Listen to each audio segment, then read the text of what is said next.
nuevamente en la doctrina del acto y la potencia.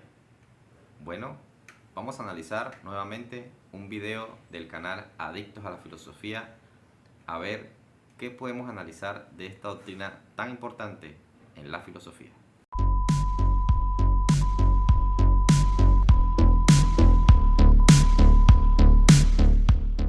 Efectivamente, y aquí es donde Aristóteles introduce la doctrina del acto y la potencia. Si recuperamos el argumento de Parménides, Aristóteles nos viene a decir que su error no está ni en la forma lógica, porque es un argumento deductivamente válido, ni con la segunda premisa. De la nada, nada sale, eso es innegable, y Aristóteles está de acuerdo. El error está, pues, en la primera premisa, en la idea de que el cambio implica un paso del no ser al ser. Y es que es posible, dice Aristóteles, un análisis alternativo del cambio, uno que no implique un paso del no ser al ser, sino un paso de un tipo de ser a otro tipo de ser. En concreto, un paso de ser en potencia a ser en acto. Así hay dos tipos o modos básicos o fundamentales de ser.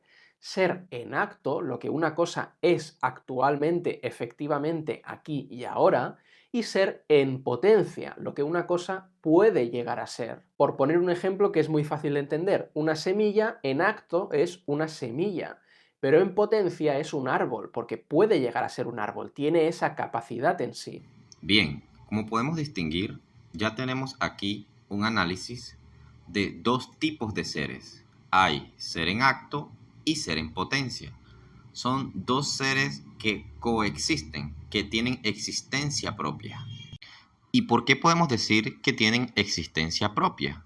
Porque la sola diferencia de ser en acto y ser en potencia implica que el uno solo existe en referencia al otro, puesto que en el análisis que nos muestra aquí Enrique, observamos que pasamos de la noción parmenidia de ser puro a una noción de ser en acto. O sea, esta noción de ser en acto no es lo mismo que ser puro. Ser en acto implica una actualidad, un tipo de ser, pero que solamente existe en referencia a la existencia de este ser en potencia.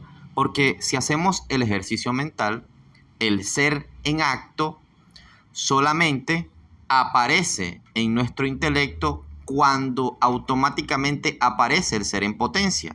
Si eliminamos el ser en potencia, entonces volvemos nuevamente a caer en la aporía de Parménides, donde él decía que solo había ser. De igual manera, esto ocurre con el ser en potencia. Cuando nosotros decimos que existe el ser en potencia, solo podemos decir esto porque existe el ser en acto. De manera tal que la existencia de ambos es recíproca, es relacional, es coexistente. La única forma de que exista ser en acto, este tipo de ser especial que Aristóteles está proponiendo, es porque existe el ser en potencia. Y la única forma de que exista un tipo de ser como un ser en potencia es porque efectivamente existe un ser en acto. Pero esto tiene ciertas implicancias metafísicas. Recordemos que estamos hablando de lo fundamental de la realidad, del ser. Y al proponer dos tipos de seres, ser en acto y ser en potencia, que como vemos tienen que coexistir de alguna forma, ambos seres tienen que coexistir pero distinguidos. Tiene que haber algo que los diferencie. Tiene que haber una sustancia metafísica que separe un ser del otro, puesto que la otra opción que tenemos es que no haya nada que los separe.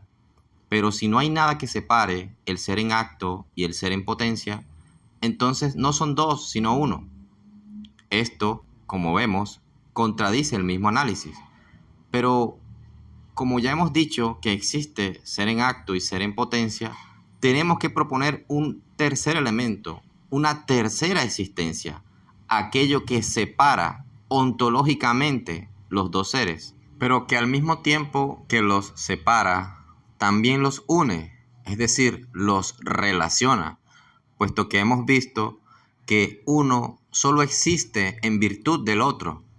Entonces nos encontramos con que en esta teoría de un ser en acto y un ser en potencia, encontramos también un relacionismo que, como hemos visto en los demás videos, los cuales los invito a ver sobre la diferencia o la propuesta de Hegel entre sustancias versus relaciones, nos damos cuenta que en el fondo de aquella idea propuesta de un ser en acto y un ser en potencia, lo que está subsistiendo es una relación recíproca entre el uno y el otro, que como vimos en el video anterior llamado nihilismo mereológico, en el fondo aquello que llamamos ser en acto y ser en potencia solamente son modos, solamente son señuelos que esta relación de fondo utiliza para mostrarse, para darse a conocer, puesto que hemos visto que el ser en acto solo existe en relación al ser en potencia y el ser en potencia solo existe en relación al ser en acto, dejándonos esto así con la conclusión de que ninguno existe independiente del otro. Y por lo tanto, citando el fragmento 10 de Heráclito, donde dice: conexiones, cosas enteras y las no enteras, lo convergente y lo divergente, lo unísono y lo desentonado. Asimismo, de cada cosa es posible formar una unidad, y de esta unidad todas las cosas consisten. Lo que podemos encontrar nuevamente cada vez que planteamos hipótesis como seres sustanciales independientes y existentes por sí mismos, en este caso ser en acto y ser en potencia, lo que encontramos nuevamente en el fondo de la realidad es un relacionismo sosteniendo que subyace a toda la realidad. Pero ¿acaso este relacionismo es solamente una especulación filosófica que no corresponde a nuestro sentido común más práctico? No. Veremos con los mismos ejemplos que utiliza Enric cómo la relación se encuentra en toda nuestra experiencia y nuestro más práctico vivir. Veamos. Por poner un ejemplo que es muy fácil de entender, una semilla en acto es una semilla, pero en potencia es un árbol, porque puede llegar a ser un árbol, tiene esa capacidad en sí.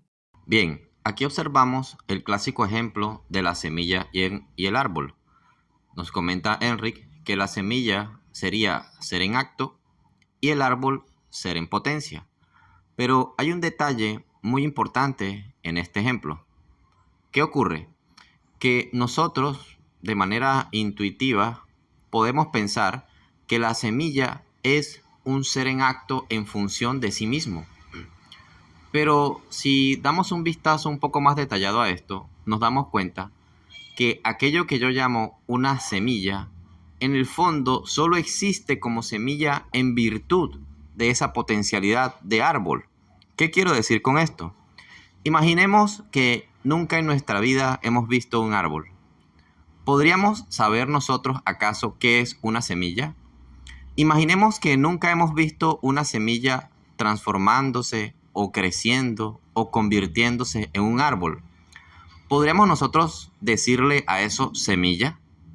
No, porque precisamente el ser semilla implica en la noción de sí misma que se puede convertir en un árbol, de manera tal que si nosotros, en un hipotético caso, en un mundo en el que no existen árboles, encontramos una semilla, no lo podemos llamar semilla. Simplemente podemos decir, bueno, es algún tipo de cosa u objeto que está ahí, que podría ser una roca, que podría ser un elemento de la tierra o cualquier otra cosa, pero nunca una semilla. Y de esta misma manera, todas las cosas que nosotros conocemos, siempre las conocemos en virtud de una relación. Por lo tanto, aquello que yo en un comienzo pretendía que era un ser en potencia, en este caso el árbol, es un ser existente de manera inmediata. Es un ser que en su propia existencia le está otorgando la existencia a la semilla. De manera tal que la semilla solo existe por el árbol. Y si la semilla solo existe por el árbol, tenemos que decir entonces que este árbol está sosteniendo actualmente la existencia de la semilla. Y esto no es solamente un problema noseológico. No es un problema solamente que nosotros podemos decir, no, es que la semilla puede existir aunque yo no sepa que se va a convertir en un árbol y otra persona lo puede saber. Pero esto solo lo que hace es trasladar el problema a otro lado, porque esa otra persona también va a depender de haber visto en la experiencia ese árbol, que es lo que permite conocer lo que es una semilla.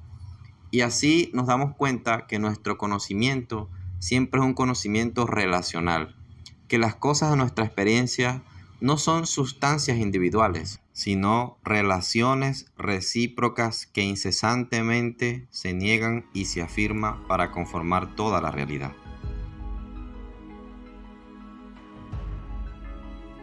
Sigamos viendo otros ejemplos. Esta pelota de goma es en acto o actualmente esférica, suave al tacto, roja e inmóvil encima del mueble. Pero en potencia o potencialmente es plana porque puedo chafarla, rugosa porque puede gastarse con el uso, blanca porque puedo pintarla y móvil rodando por la habitación porque puedo hacer esto. Bien, aquí vemos una serie de características que nos muestra Henry como ser en acto y ser en potencia. Veamos, por ejemplo, lo esférico. Ante lo esférico, nosotros nos podemos preguntar, ¿acaso lo esférico puede existir en virtud de sí mismo? ¿Acaso podríamos saber lo que es una pelota esférica si no existiera lo plano? Aquello que en el ejemplo pone como ser en potencia.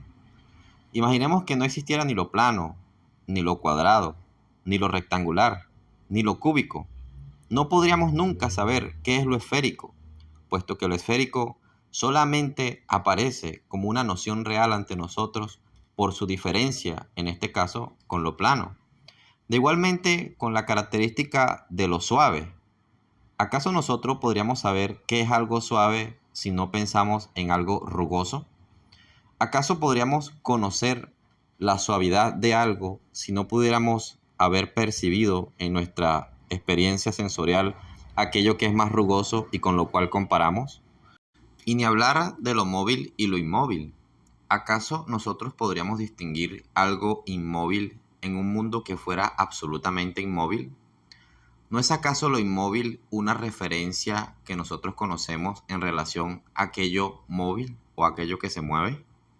Aunque el acto y la potencia son en efecto distintos, no obstante, el primero, nos dice Aristóteles, el acto es más fundamental que la potencia. De hecho, la potencia es siempre para el acto, está en función del acto y apunta hacia él. Con lo que hemos visto hasta ahora, nos podemos dar cuenta de que esto es un error. No es cierto que el ser en acto es más fundamental que el ser en potencia, puesto que ya nos hemos dado cuenta de que el ser en acto solo existe en virtud del ser en potencia. De manera tal que si no existiera el ser en potencia, el ser en acto tampoco existiría y le quitaríamos esa categoría de ser en acto, volviendo nuevamente a un principio, al ser puro que había propuesto Parménides y del que habíamos dicho que era contradictorio en sí mismo por impedir el cambio y la multiplicidad. Lo que nos damos cuenta es de que la sola existencia ontológica del ser en acto implica que ya existe el ser en potencia y por lo tanto no es más fundamental, sino que se copertenece, se relaciona de manera inmediata y dependiente del ser en potencia. De manera tal que bajo estas mismas nociones metafísicas de que hay un ser en acto y un ser en potencia, es completamente imposible pensar en un ser más fundamental que el otro, pues en el fondo lo que tenemos es que ambos son igual y recíprocamente fundamentales el uno para el otro.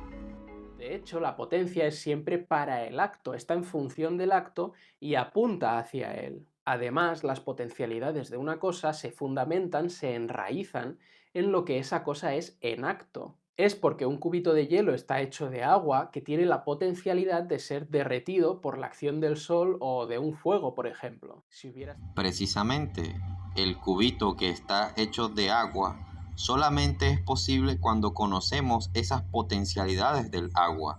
Solamente sabemos o tenemos en nuestra mente las nociones de agua como aquello líquido, como aquello que se puede derretir, como aquello que tiene la posibilidad de que el sol o el fuego lo derrita. Si nunca viéramos en el mundo o en la existencia cubitos que se derriten, entonces nuestras mismas nociones de agua serían distintas. De hecho, la noción de agua ya implica saber cómo funciona o cómo actúa el agua en sus potencias? Google define agua. Según Wikipedia, el agua es una sustancia cuya molécula está compuesta por dos átomos de hidrógeno y uno de oxígeno unidos por un enlace covalente. El término agua, generalmente, se refiere a la sustancia en su estado líquido, aunque ésta puede hallarse en su forma sólida, llamada hielo, y en su forma gaseosa, denominada vapor.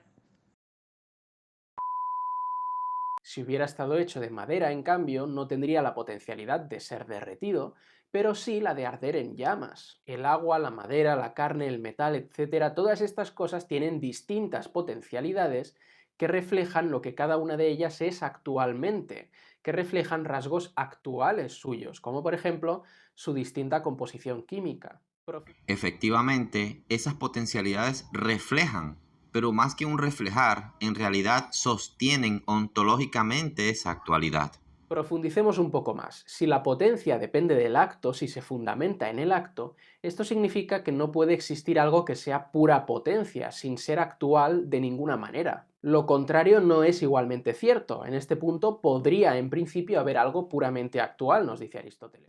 Lo cual es completamente imposible, puesto que, como ya hemos visto, algo que, entre comillas, sería puramente actual, solamente puede existir en virtud de un ser en potencia, puesto que recordemos que estamos proponiendo la noción de ser en acto para reemplazar la noción de ser puro de Parménides, el cual nos lleva a las aporías, el cual nos lleva a negar el cambio y la multiplicidad.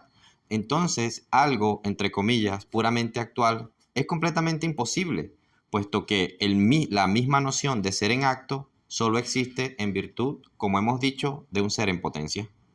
Algo puramente potencial no puede existir ahí en la realidad separadamente, porque no sería nada en absoluto. Por tanto, si algo existe, dice Aristóteles, tiene que ser o bien puramente actual, sin mezcla de potencia, o bien un compuesto de potencia y acto. Y así son las cosas de nuestra experiencia, una mezcla de potencia y acto, porque tienen lo que son actualmente y lo que pueden llegar a ser. Y en esto, Enric acierta. Es cierto que no puede existir algo puramente potencial, pero esto es debido al relacionismo, que como lo hemos comentado, es precisamente la relación entre ser en acto y ser en potencia la que sostiene a los dos. Es pues sorprendente que se hayan dado cuenta de que un ser puramente potencial es imposible y no se hayan dado cuenta de que un ser puramente actual es igualmente imposible.